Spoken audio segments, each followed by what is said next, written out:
Hi there. In this video, we'll be covering writing a nonfiction book. I love nonfiction books, and I've been writing them or ghostwriting them for nearly a decade now. It's been awesome to be able to help other authors on their way, and it's been awesome to tell stories of my own as well. And there's definitely some tips that I want to teach you, some lessons and insights I want to share, and just empower you on your own book journey. By the end of this video, you'll learn what makes nonfiction books so special, why you need to keep your reader in mind, and why writing the story in your heart is always the best bet. And stay tuned until the end of the video for an opportunity I really think you're going to enjoy. Let's dive in.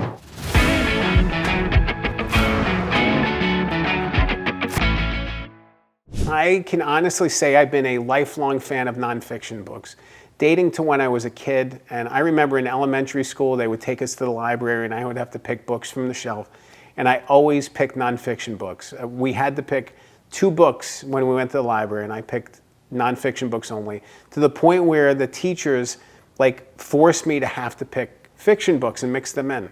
I just have always been very nonfiction focused, and I just think it's special to be able to document real life events and document the things that happen in our world and be able to share them with people. You know, it's such an awesome thing, and it's so neat to be able to be a part of that process. You know, writing a nonfiction book is such a wide range of options.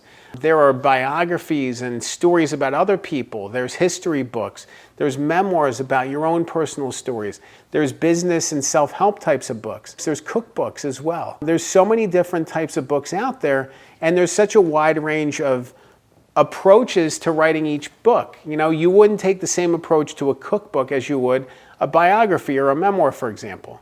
You know, so it's really interesting in unlocking all those pieces and seeing how they all connect within the book itself, that there's this process that you can take to write these empowering books. And it's just neat to see such a wide range of book projects and books being created. With that wide range, it's so important for you to be creative, be original, be different in your book.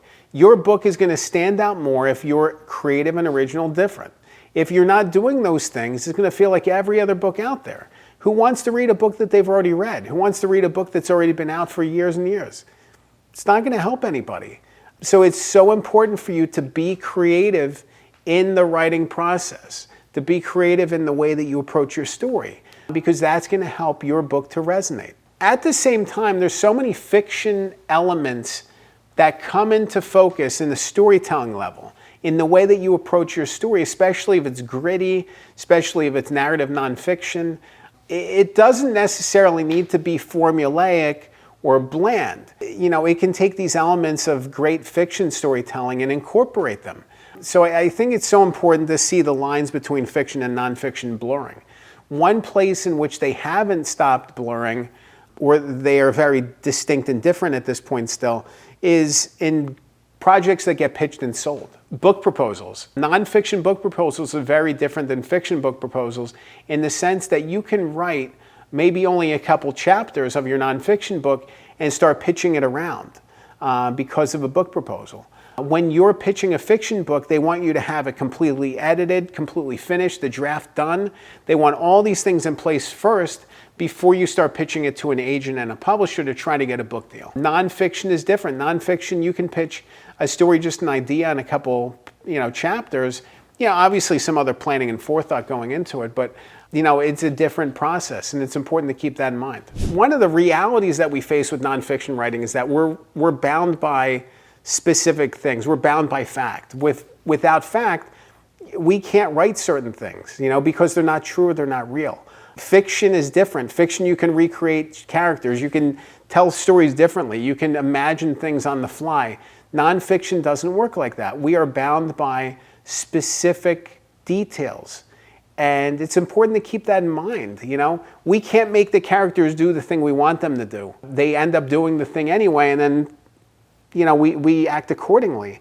It's not as clear-cut and easy as fiction writing, I think, because fiction, you can create the thing as you're going along. Nonfiction's different. Nonfiction, you're bound, you're stuck. But that means that you can keep digging and finding new stuff, new information to bring forward.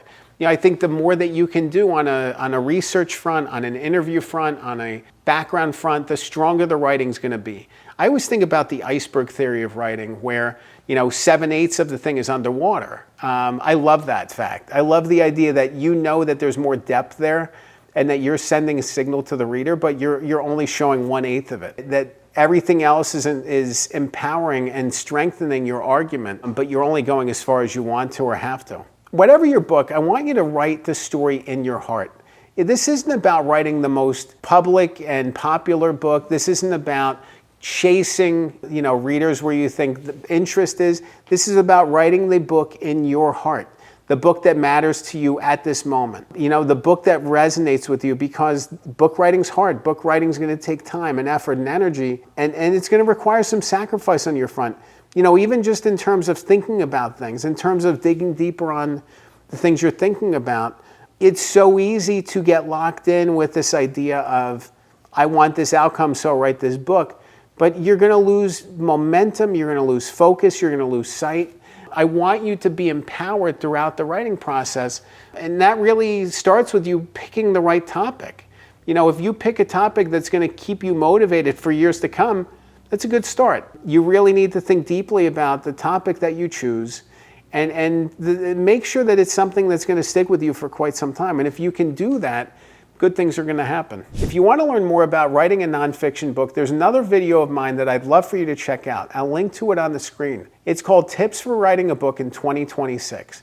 In that video, I really focus deeply on the writing process, the publication process, the steps to bringing your book forward, what it means to bring your nonfiction book to market, and really being empowered by that process. You have an awesome book within you, and I'd love for you to stick with it and just keep going. Remember, a good book can change your life. I'm Dan Good. Thanks for watching.